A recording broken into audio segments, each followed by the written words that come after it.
Section 1 Introduction. This chapter explores the equality aspect of our human history through the analysis of our devised orders. In doing so, it shows us that throughout our recorded history, equality did not exist. Several forms of inequality were explored to substantiate these claims, from blacks to whites, men to women, and slaves to free persons. It examines the root causes of discriminations and how discriminations define hierarchies. Section 2 Inequality. Throughout human history, our devised orders did not promote the equality. Rights of men were selective and varied. One such example is the old American order, wherein the term liberty carried little weight.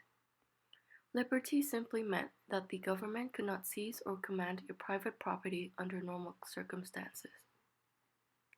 However, it did not allow the disempowered to gain or exercise power.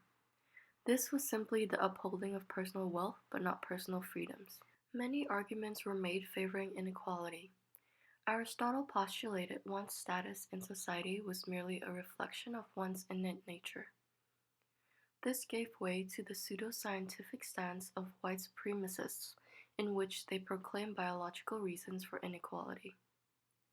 Supremacy philosophy is not unique to whites. Hindus' caste system dictates that cosmic forces made one caste superior to another, and that they should be recognized and treated as such. Ancient Chinese also held some variants of supremacy culture as well. These laws and norms have created hierarchies or imagined orders in which some are masters and some are slaves or servers, systems in which persons are legally, politically, or socially superior than others. While all societies do uphold some form of hierarchy, not all hierarchies are morally equitable. Also, not all aspects of hierarchies are negative. Your placement in hierarchies defines roles and responsibilities, as well as how others in the hierarchy are to interact with you. In this way, it promotes efficiency and allows each to carry on with his or her duties without gray areas. However, as we have discussed, they can also be counterproductive when one is denied opportunity to realize his or her potential. Even when ability is equal, success is not, because opportunity is offered according to one's placement in hierarchies. Section 3. The concept of purity. Supremacy systems are usually centralized around some variants of the notion of purity. Purity is defined by different criteria throughout different cultures, but their definition of it determines the metrics of discrimination. This is also thought of as to having biological rooting. For example, the impure equals the deceased, and for survival we are to avoid the deceased. Therefore, the impure are to be isolated as much as possible. Section 4.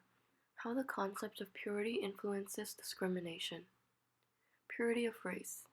Slavery and the subsequent stigmatism is a prime example of this. After slavery was abolished, the inferiority stigma thrived on, identifying blacks as prone to inflicting violence, theft, rape, and disease.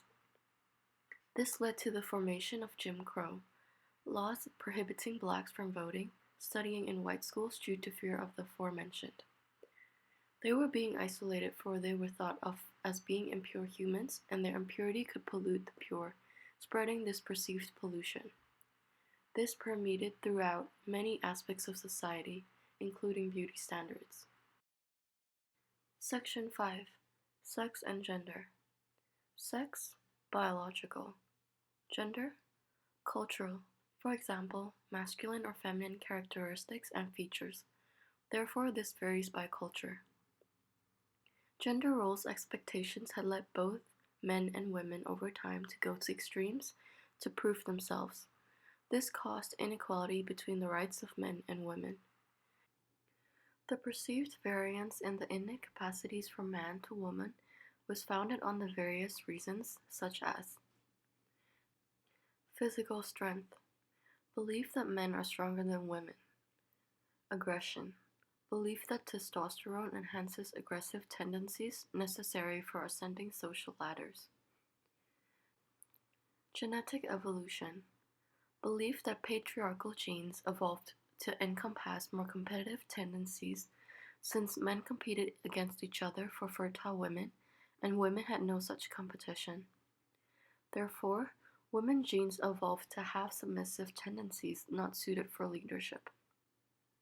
China. In China, the birth of a girl was considered a misfortune and some would murder or abandon a newborn girl. Other societies declared women the property of men, and therefore rape of a woman was an offense on the basis of violating the property of another. The rules and exact fines were cited from the Bible. Raping a woman who did not belong to a man was not a crime, nor was marital rape since it's impossible to steal from oneself. Women can't reason. Ancient Greece. In ancient Greece, women could not hold certain positions for they were thought of as being humans, optimized solely for childbearing and caretaking. Fortunately, modern-day Athenians disagree as women vote, are elected in public office, make speeches, and design everything from jewelry to infrastructure to software.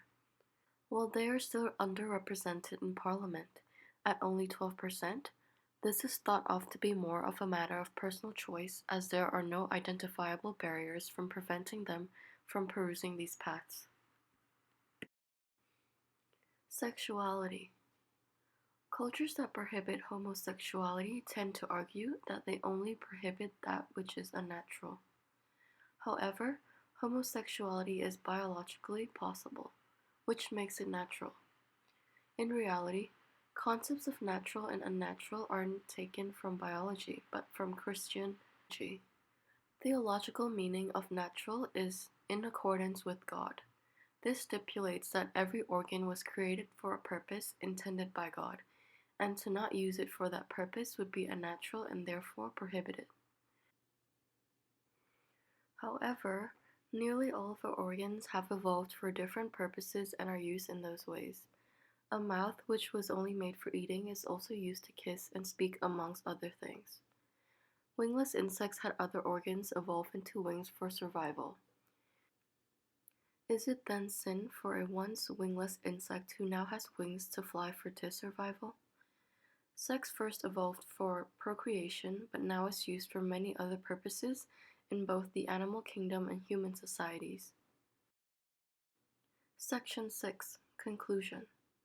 Gender roles and other superiority philosophies have been mostly eliminated. Many successful efforts have been made to grant persons equal status. In many regions, old gender and sexuality discrimination philosophies were redefined to inclusionary philosophies. Superiority philosophies are mostly behind us. Discrimination is much less prevalent and barred by many legal restrictions. While many regions still have inequality, we've made great strides in the direction of equality, and it is glaringly obvious when we compare the lives and norms of today to the past.